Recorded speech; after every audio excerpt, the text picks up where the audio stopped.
Sabay-sabay natin alamin ang mga kaganapan na nangyayari sa ating bansa.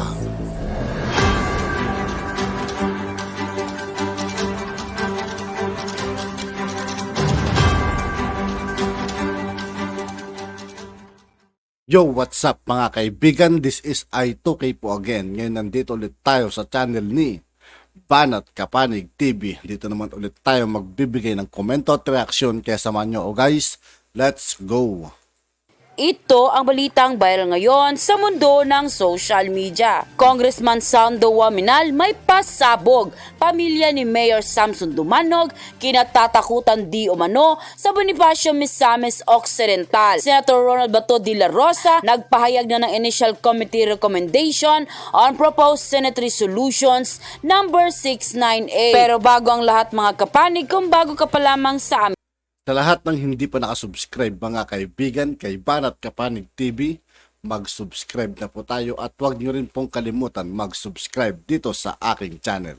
channel ay huwag kalimutang mag-like, subscribe at i-click ang notification bell para mas maging updated ka palalo sa lahat pa ng bagong videos na i-upload namin. At ito na nga mga kapanig, like father, like son, ito ang naging komento ng marami sa ating mga netizens matapos na maging pahayag at pagsisinungaling di umano ng anak ni Governor Henry Waminal na si Congressman Ando Waminal sa pagdinig sa Senado laban kay Mayor Samson Dumanog. Ayon nga kay Congressman Waminal ay matagal na anyang kinatatakutan ang pamilyang Dumanog sa Misamis Occidental, kaya wala di umanong magtangkang lumaban dito sa pagka-alkalde. Pati anya ang tauhan ng kanyang amang gobernador ay takot din kay Mayor Dumanog. Subalit ay agad naman itong kinontra ni Senator Ronald Bato de la Rosa. Ayon pa sa senador, hindi niya lubos maisip kung bakit takot ang mga tauhan ng gobernador sa isang mayor lamang na sinang-ayunan naman ng mga netizens. Samantala, ito naman ang naging initial committee recommendations on PSR number 698, alleged inhuman, violent, and highly irregular acts perpetrated by the PNP personnel and a non-person against Mayor Samson Dumanog of Bonifacio Misamis Occidental. Senate Committee on Public Order and Dangerous Drugs, Senator Ronald Bato de la Rosa, Chairperson. Number 1, there is a need to revisit the protocol of the PNP as well as their operating procedures when it comes to implementation of arrest. Number 2, the DILG should be the proactive in exercising the President's power of general supervision over local governments, especially when there are administrative cases filed against public officials that in return may hamper the delivery of services to their constituents. Number 3, the DILG and consultation with the LGUs should craft guidelines for the proper and peaceful implementation of orders and decision of the respective sanggunian and LGUs. Number 4, the DILG in partnership with the DOJ should provide training and capacity building programs to LGUs officials and personnel who are discharging quasi-judicial functions. And number 5, revisit the implementing rules and regulation of Republic Act number 10121, otherwise known as the Philippine Disaster Risk Reduction and Management Act of 2010 on the activation of the Incident Command System. Unquote. Pahayag pa ni Senator Ronald Bato de la Rosa, marami ang nagtatanong bakit daw kailangan ng hearing para sa isyong ito. Nais ko lang ipaliwanag, I filed Senate Resolution number 698 because even if the Misamis Occidental is just one province in the entire Philippines, no political unrest is too small to go unnoticed because the Senate is national in scope and because we know full well that what occurs in our locality may very well also become a problem in others. We refuse to dismiss and undermine this as simply as local concern for me and for the Senate. Nothing is too local to be considered insignificant. Senator Bato during her closing statement on PCR 698 or the alleged inhuman, violent, and irregular acts of the PNP versus Bonifacio Misamis Occidental Mayor Samson Dumanog. Kaya naman nang lumabas paglabas ng balitang ito ay hindi mapigilan ng marami sa ating mga kababayan ang magbigay ng kanilang hinaing at komento sa mundo ng social media. At ayon pa sa kanila, palusot at maliwanag na kasinungalingan ang pahayag ng mag-amang waminal na yan. Tumigil ka na bata na congressman, hindi makatao ang iyong pagtrato kay Mayor Samsung Dumanhog. Like father, like son, puro sinungaling ang mag-amang yan. Next time, wag nang ibuto ang mga yan kasi pahirap lang sa mga mahirap na tao. Darating ang araw baka hindi na nga mga bahay ang i-demolish. Mag-amang sakim sa kapangyarihan, kurap, sinungaling, magnanakaw, lahat ng kasakiman nasa kanilang mag-ama. Wala pa akong nabalita. Grabe, anong sasakit na mga comment nila rito. Saan natakot ang gobyerno sa mayor dito Hindi na nakapagtaka eh.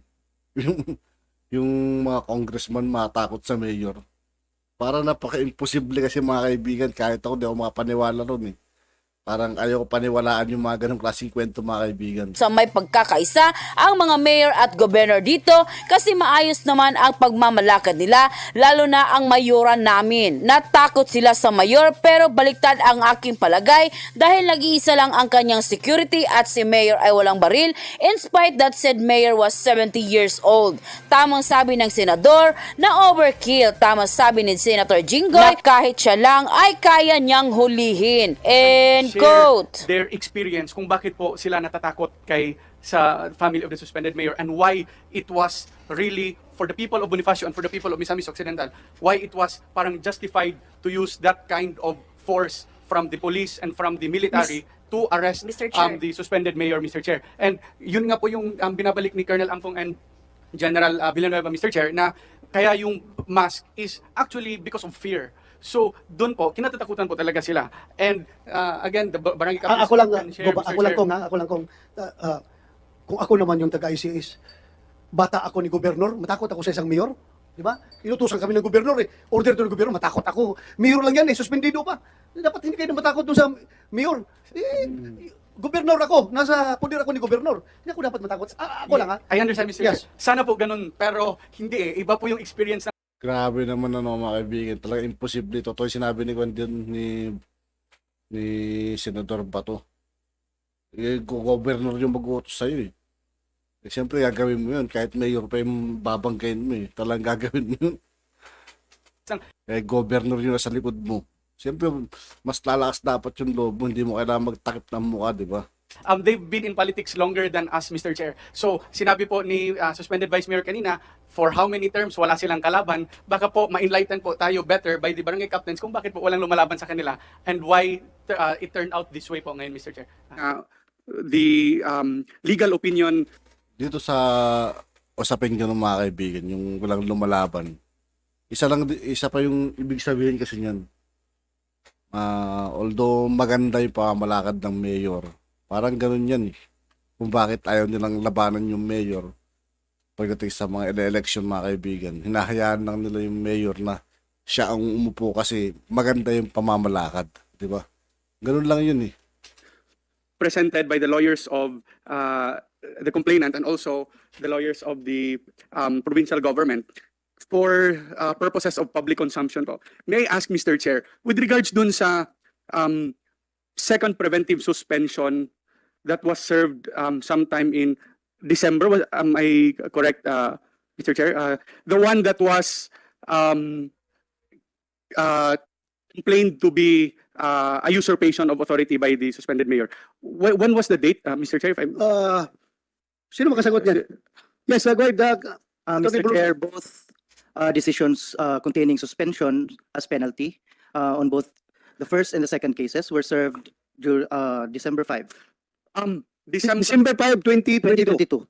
So, pumasok po sila, Mayor, on December 12. Am I correct, Mr. Chair? December 12, 13, and 14? Yes, Mr. Chair, pumasok silang mayor and vice mayor on December 12. They attempted to go back to office on 13th, but they were blocked by the PNP. And they were charged with usurpation, Mr. Chair. Is that correct? They were not They were not charged with usurpation. The incident happened on December. If there was a charge, it could have been charged. The incident happened early December. That's before December 15. That's half of the month.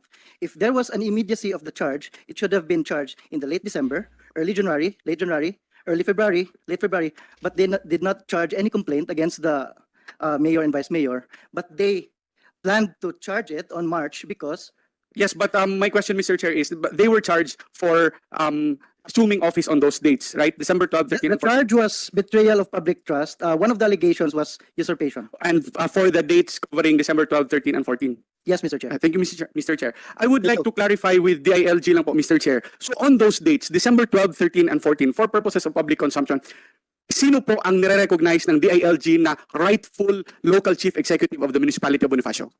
Yeah, go ahead. You may respond. Director Soyko, kayo Tulakan. No. Thank you, Mr. Chair. Sir. Yeah, still, we recognize the acting Can we complete the name of the acting mayor, Mr. Chair?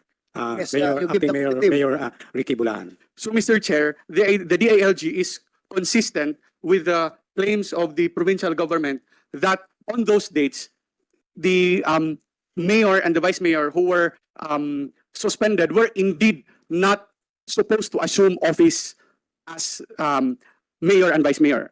Yes, Is that Your Honor. correct, Mr. Chair? Yes, correct, Your Honor. Okay. Thank you, Mr. Chair. So, I just wanted to clarify that kasi in the public perception, parang it brought confusion, Mr. Chair. We respect the legal opinions of both parties, and it was clearly mentioned here that this is not the right forum to discuss that. Pero we just wanted to state the fact of the matter that on those dates really, yung nare-recognize po ng DILG, which is this department in task to supervise all local government units, is si Acting Mayor Ricky Bulahan and the Acting Vice Mayor. Right, Mr. Chair? Right. Correct, Your Honor. Yung nga, thank you, Kong, no, for that question. But ulitin ko, ito ngayon, I am addressing my question to the DILG. Yung ang tanong ko kanina kay Judge Barong, nasabi niya yung Judge Barong, Bulyosos. Judge Bulyosos na yung pangalawa, yung dalawang suspension order na reverse ng Malacanang. So yung pangatlo na related doon dahil nga nag-assume sila kahit na suspended sila by these two suspension orders, either of the two kung saan dyan.